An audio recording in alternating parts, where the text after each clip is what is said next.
బిస్మిల్లాహిర్రహమానిర్రహీం. మిత్రులారా, ఖురాన్ ప్రవచనము, ఖురాన్ యొక్క సందేశం ప్రతిరోజు కూడా మీ ముందు ఒక వాక్యంతో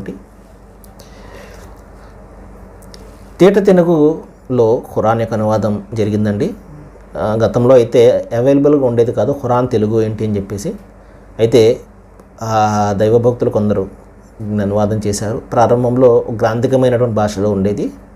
అయితే తేట తెలుగులో హమీదుల్లా షరీఫ్ గారని విజయవాడకు చెందినటువంటి మహానుభావుడు తేట తెలుగులో దీన్ని అనువదించారు. మూలము అబుల్ అలా మౌదూది జమాత్ ఇస్లామీ హింద్ ఏదైతే ఆర్గనైజేషన్ ఉందో దాని స్థాపకులు, దాన్ని ప్రారంభించినటువంటి వారు. ఆయన తర్జుమాయ ఖురాన్ అని చెప్పేసి ఖురాన్ యొక్క అనువాదాన్ని ఆయన ఉర్దూ భాషలో చేస్తే అందులో నుండి తెలుగు భాషలోకి హమీదుల్లా షరీఫ్ గారు అనువదించారు. దివ్య ఖురాన్ అని చెప్పే పేరుతోటి మనకు అందరికీ కూడా అవైలబుల్గా ఉంది.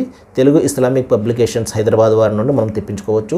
లేదు ఎవరికైనా అది కాపీ కావాలనుకుంటే, ఫిజికల్ కాపీ కావాలనుకుంటే నా దగ్గరకు ఉన్నాయి, నేను తప్పనిసరిగా మీకు అందజేస్తాను. లేదు నాకు ఆన్లైన్ కాపీ కావాలండి, పీడిఎఫ్ కావాలి అంటే నాకు వెంటనే వాట్సాప్ చేయండి. చేసిన మరుక్షణం మీకు నేను ఆ పీడిఎఫ్ను పంపిస్తాను. ఫిజికల్ కాపీ కావాలండి, నేను చదవాలనుకుంటున్నాను అంటే నన్ను కాంటాక్ట్ చేయండి. మీరు ఆంధ్రదేశంలో ఎక్కడున్నా కూడా నేను మీకు అందించే ఏర్పాటు నేను చేస్తాను. సరే, ఇప్పుడు మనము 8వ అధ్యాయము 55వ వాక్యం గురించి తెలుసుకుందాము. బిస్మిల్లాహిర్రహమానిర్రహీం. ఇన్న షర్ర దవాబ ఇందల్లాహి సుమ్మం బుక్మున్ అల్లజన్ లా యాకిలూన్ అంటాడు.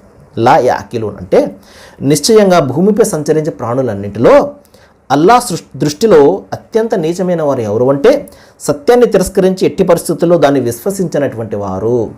సత్యాన్ని తిరస్కరించేవారన్నా, సత్యాన్ని విశ్వసించినటువంటి వారు అన్నా దైవానికి ఏమాత్రం కూడా ఇష్టం ఉండదు. ఎందుకంటే భూమిపై రకరకాల ప్రాణులన్నీ సంచరిస్తున్నాయి.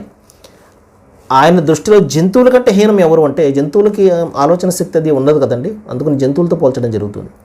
ఎవరు అంటే సత్యాన్ని తిరస్కరించినటువంటి వారు.